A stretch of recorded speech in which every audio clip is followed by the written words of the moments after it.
Spicy is not equal to masaledar in Malaysia.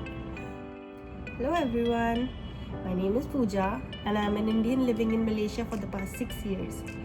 तो सबसे पहले तो मैं आप सबको बहुत ज़्यादा थैंक यू बोलना चाहती हूँ क्योंकि आपने मेरी पहली वीडियो को इतना प्यार दिया और कमेंट्स किए and you appreciated my journey और आप लोगों ने एनकरेज किया कि मैं अपनी इस जर्नी को और आगे शेयर करूँ आप लोगों के साथ. थैंक यू सो मच मुझे मोटिवेट करने के लिए. तो आज की वीडियो का टॉपिक है cultural shocks that I faced as an Indian expat in Malaysia. तो मैंने एक लिस्ट तैयार कर ली है कल्चरल शॉक्स की. तो मेरे पास 1 2 3 4 5 6 I have 6 cultural shocks that I did not think, जो अनएक्सपेक्टेड थे मेरे लिए but in a good way. अच्छा था. सबसे पहला पॉइंट है मेरा, यहाँ पर लोग इतने पोलाइट हैं कि हर छोटी चीज़ के लिए थैंक यू ज़रूर बोलते हैं and they genuinely mean it. जब मैं सबसे पहले यहाँ पर आई थी, पहली बार यहाँ आई थी, I went to a store for a grocery shopping. After I paid the bill, the cashier said thank you to me.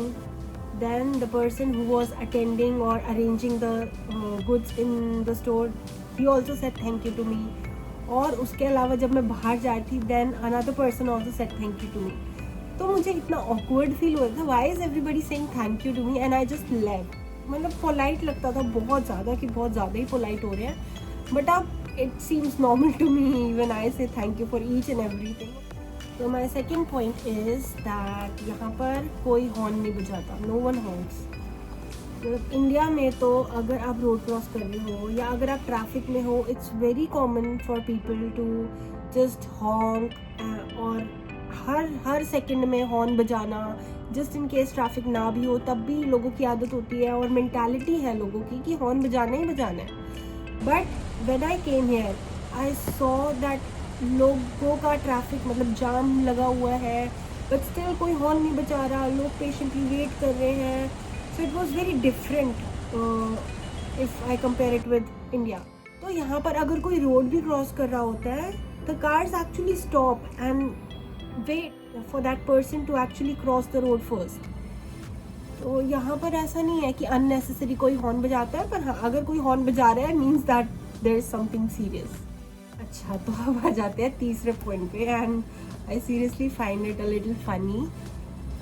आप सबको ही पता है कि स्पाइसी का मतलब इंडिया में क्या होता है, right? Spicy means that the food is very flavourful, मसाले वाला है, खाने में मज़ा आ जाएगा, राइट? बट यहाँ पर spicy doesn't mean masala. Spicy means chili spicy. They literally put green chilies, red chilies, that mirchi on in the food. पर अगर आपने किसी को बोला कि please make the food spicy, they will literally put green chilies in your food, a lot of green chilies in your food, और आँखों में से पानी आ जाएगा. तो इतना spicy बनाते हैं and it is not flavorful. It's just food full of green chilies or red chilies. That's all. Spicy is not equal to masaledar in Malaysia. Okay, so let's come to the fourth point. यहाँ पे people here have a habit of saying la after every sentence.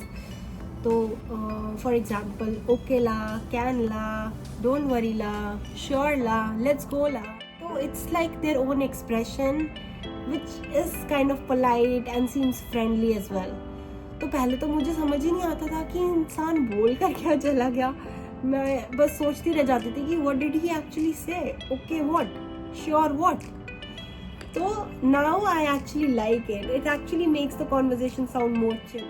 Okay, so let's come to the fifth point.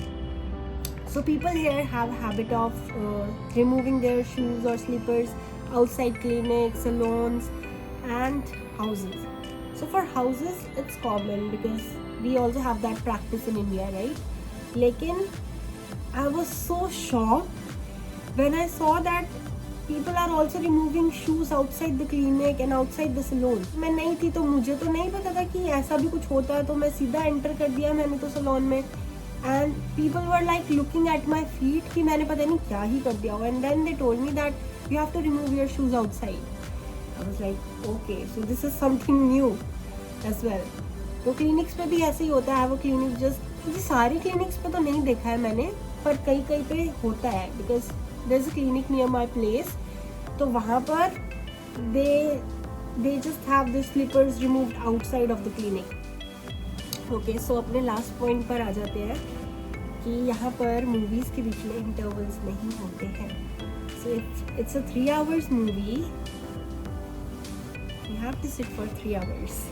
There is no interval in between, unlike in India जहाँ पर half movie के बाद interval हो जाता है, you can just go outside, grab your food, your drinks, and then come back, or maybe go to the washroom and then come back. But यहाँ पर if you want to go even for a washroom, you just have to skip the movie.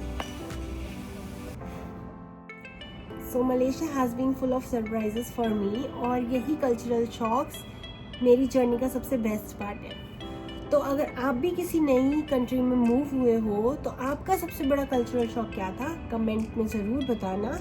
And if you are from Malaysia, let me know what should I experience next. तो like करो, share करो और subscribe करना मत भूलना। Thank you so much for watching. मिलते हैं next video में।